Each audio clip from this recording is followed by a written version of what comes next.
નમસ્કાર દર્શક મિત્રો, રિયલ સમાચારમાં આપનું સ્વાગત છે। સમાચારોની શરૂઆત કરતા પહેલા એક નજર કરીએ આજના મુખ્ય સમાચાર પર।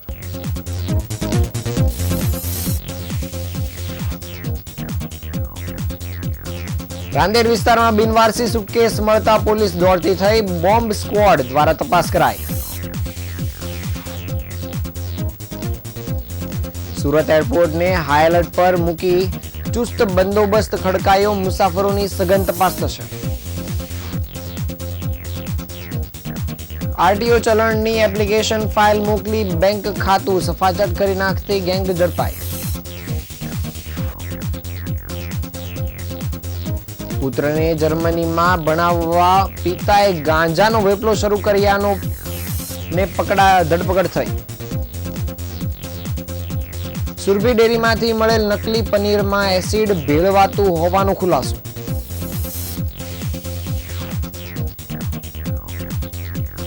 લેબગ્રોન હીરાના વેપારમાં 6 કરોડની છેતરપિંડી કરનારની ધરપકડ।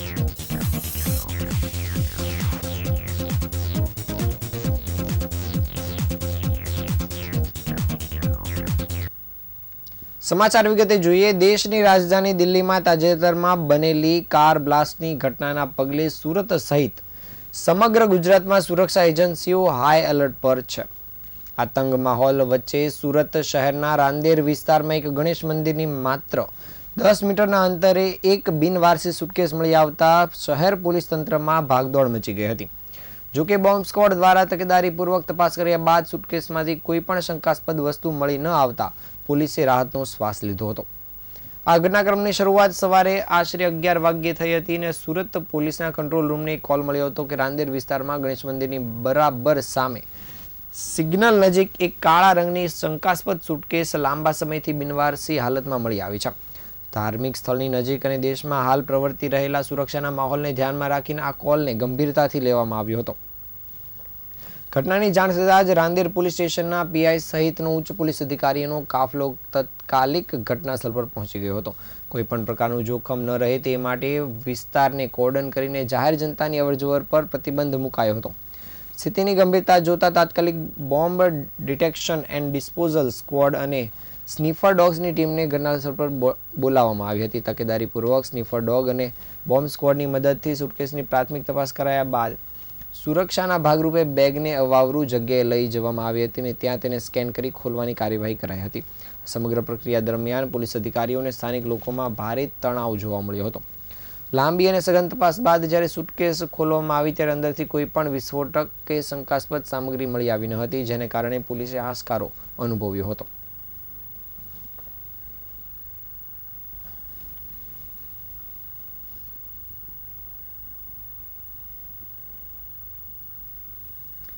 દિલ્હી બ્લાસ્ટને કારણે સુરત એરપોર્ટને હાઈ એલર્ટ પર મૂકી ચુસ્ત બંદોબસ્ત વચ્ચે બ્યુરો ઓફ સિવિલ એવિએશન સિક્યોરિટીએ એરલાઇનોને સેકન્ડરી લેડર પોઈન્ટ ચેક કરવા આદેશ કર્યા છે।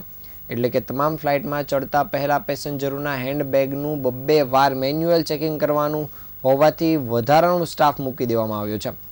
ડોગ સ્પોટથી તપાસ કરાઈ છે અને પેસેન્જરોને 7 કિલોની બેગ રાખવા તેમજ ચેકિંગ સમયસર પૂર્ણ થઈ શકે તે માટે 2 થી 3 કલાક વહેલા પહોંચવા એડવાઇઝરી જાહેર કરાઈ છે।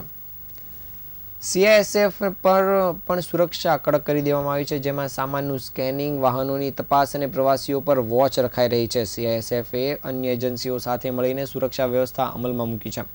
કમાન્ડર કુમાર અભિષેક અને એરપોર્ટ ડિરેક્ટરની અધ્યક્ષતામાં એરપોર્ટ પર કાર્યરત તમામ એજન્સીઓ સાથે સુરક્ષા સંકલન બેઠક પણ યોજાઈ હતી। આતંકી ધમકી કે હુમલો થયો હોય તેવા સંજોગોમાં બીસીએએસ એરપોર્ટની સુરક્ષાને ધ્યાનમાં રાખી ફરજિયાત એરલાઇનોને તેમના પેસેન્જરોની સેકન્ડરી લેડર પોઈન્ટ ચેક કરવા આદેશ કરી દીધા છે અને પેસેન્જરોનું સીઆઈએસએફ સિક્યોરિટી ચેકિંગની સાથે હેન્ડ લગેજનું સ્કેનિંગ થાય બાદ એરલાઇન મેન્યુઅલી ચેકિંગ કરે છે। આ પ્રક્રિયામાં 15 થી 25 મિનિટ લાગે છે। પાર્કિંગ અને એરપોર્ટમાં પ્રવેશ પહેલા સ્ટાફની પણ કડક તપાસ કરવામાં આવશે અને પહેલા મુસાફરોની બેગનું રેન્ડમ ચેકિંગ અનિચ્છનીય પરિસ્થિતિ માટે કરવામાં આવી રહ્યું હતું, જે બાદ હવે આ પરિસ્થિતિ હેઠળ ખાસ તકેદારીના ભાગરૂપે રેન્ડમ ચેકિંગની જગ્યાએ તમામ બેગોનું ચેકિંગ કરવાનું નક્કી કરાયું છે।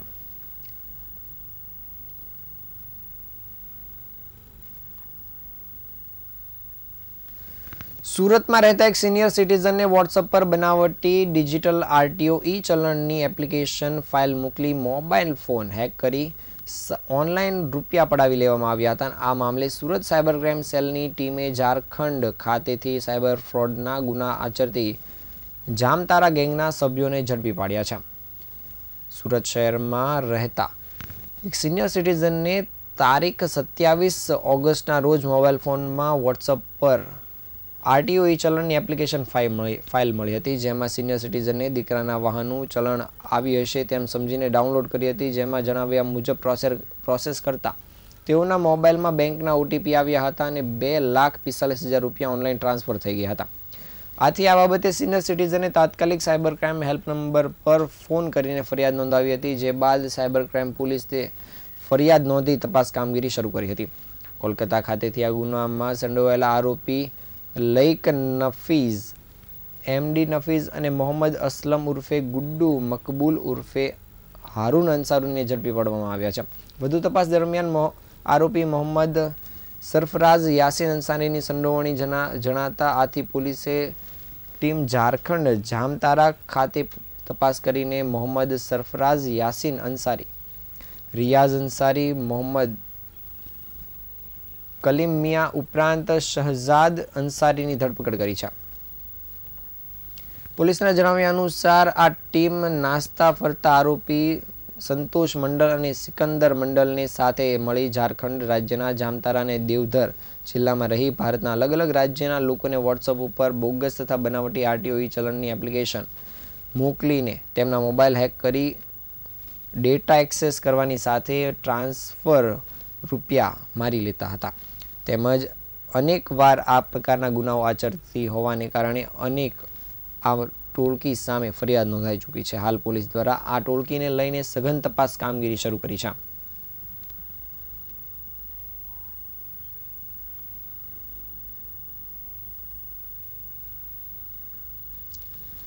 શહેરમાં ગાંજો વેચતા આંતરરાષ્ટ્રીય કનેક્શન ધરાવતા 3 આરોપીઓને ચોકબજાર પોલીસે ઝડપી પાડ્યા છે. તપાસમાં સામે આવ્યું છે કે મુખ્ય આરોપી પોતાના પુત્રને જર્મનીમાં ઇન્ટરનેશનલ બિઝનેસમાં MBA કરાવવા માટે આ ગેરકાયદેસર ધંધામાં જોડાયો હતો. મળતી માહિતી અનુસાર સુરત શહેરમાં રહેતા Jitubhai Dhameliya golden zone centre નામની દુકાન ધરાવે છે, જ્યાં આવનારા યુવાનોને તે હાઇબ્રિડ ગાંજો વેચતા હતા. તે પોતે આ ગેરકાયદેસર વેપારમાંથી મળેલી કમાણી પોતાના પુત્રના વિદેશી અભ્યાસ માટે વાપરતા હતા. ચોકબજાર પોલીસે ગોપનીય માહિતીના આધારે રેડ કરી હતી અને જીતુ ધામેલિયા સાથે ધ્રુવ પ્રફુલ્લ પટેલ અને જય માવાણીને ઝડપી પાડ્યો છે. તપાસમાં સામે આવ્યું છે કે ધ્રુવ એક BCAનો વિદ્યાર્થી છે અને તે અંતિમ વર્ષમાં એટીકેટી આવતા તે આ ગેરકાયદેસર વ્યવસાય સાથે જોડાયો હતો. ધ્રુવને હાઇબ્રિડ ગાંજો જય માવાણી સપ્લાય કરતો હતો. જય માવાણીનું બેકગ્રાઉન્ડ વધુ ચોંકાવનારું છે. તે અગાઉ સુરતમાં BBA પૂર્ણ કરીને સ્કોટલેન્ડ MBA માટે ગયો હતો, પરંતુ ઇન્ટરનેશનલ બિઝનેસ કોર્સમાં ફેલ થવાથી પણ પરત સુરત આવ્યો હતો. ત્યારબાદ વધુ કમાણીની લાલચે તે હાઇબ્રિડ ગાંજાનો ધંધો શરૂ કર્યો હતો. જય સ્કોટલેન્ડથી પાછા પરત ફરતા સાથે જ એક અમેરિકન મોબાઈલ નંબર લઈ આવ્યો હતો અને આ નંબર મારફતે તે પોતાના તમામ ગ્રાહક અને સપ્લાય ચેન સાથે સંપર્ક કરતો હતો, જેથી સ્થાનિક એજન્સીઓને તે સ્ટ્રેસ ન કરી શકે, પરંતુ ગ્રાહકો પાસેથી પેમેન્ટ ભારતીય મોબાઈલ નંબર અને બેંક એકાઉન્ટ દ્વારા લેતા તે પોલીસની જાળમાં ફસાઈ ગયો હતો. હાલ પોલીસે આ સમગ્ર ઘટનામાં 3 આરોપીની ધરપકડ કરી છે અને આગળની તપાસ કામગીરી શરૂ કરી છે.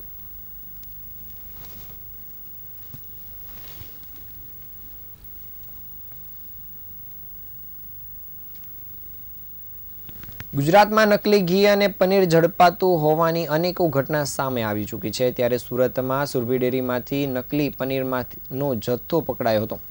મહાનગરપાલિકા અને SOGની ટીમે ખટોદરા ખાતેની સુરભી ડેરીમાં રેડ પાડી હતી. આ રેડ દરમિયાન ડેરીમાંથી 754 કિલો શંકાસ્પદ પનીરનો જથ્થો મળી આવ્યો હતો.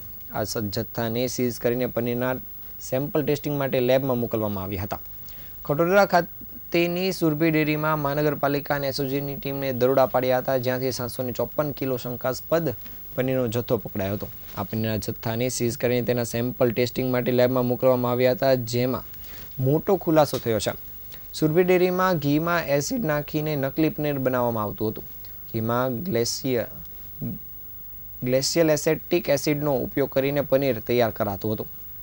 સુરભી ડેરીમાં નકલી પનીર તૈયાર કરીને તેને સુરત શહેરમાં રોજ 1000 કિલોના જથ્થામાં વેચાણ કરવામાં આવતું હતું અને ડેરીના માલિકો દ્વારા કેટરર્સ અને નાની ડેરીમાં સસ્તા ભાવે નકલી પનીર વેચવામાં આવતું હતું. મહાનગરપાલિકા અને એસઓજી પોલીસે દરોડા પાડીને ડેરીમાં ચાલી રહેલા કૌભાંડનો પર્દાફાશ કર્યો છે અને લોકોના સ્વાસ્થ્ય સાથે ચેડા કરતા આવતા આ તત્વો સામે કાર્યવાહી હાથ ધરી છે.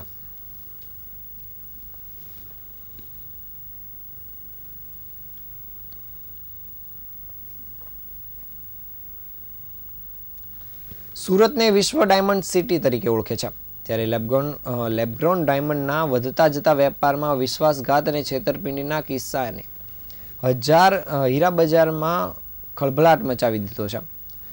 સુરત શહેરની આર્થિક ગુના નિવારણ શાખાએ બેંગ્લોર સ્થિત એક ફર્મના પ્રોપ્રાઇટરની ધરપકડ કરી છે. તેણે સુરતની 2 ડાયમંડ પેઢીઓ પાસેથી 6 કરોડની અધધ કિંમતના લેબગ્રોન ડાયમંડ ખરીદ્યા બાદ પેમેન્ટ ન કરી છેતરપિંડી આચરી હતી.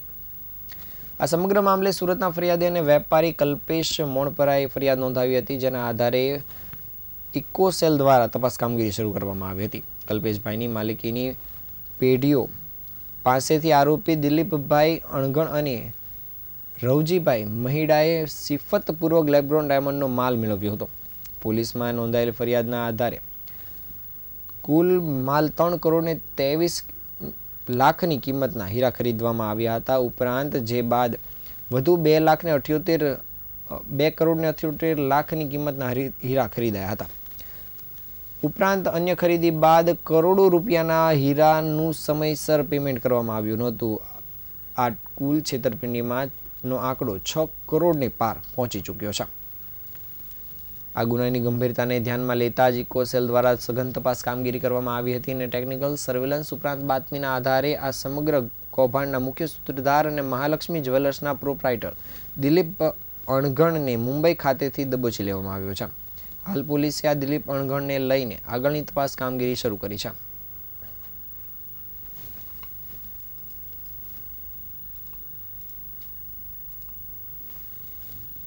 આ હતા આજના સમાચાર. નવા સમાચાર સાથે ફરી મળીશું. ત્યાં સુધી રજા આપશો. નમસ્કાર.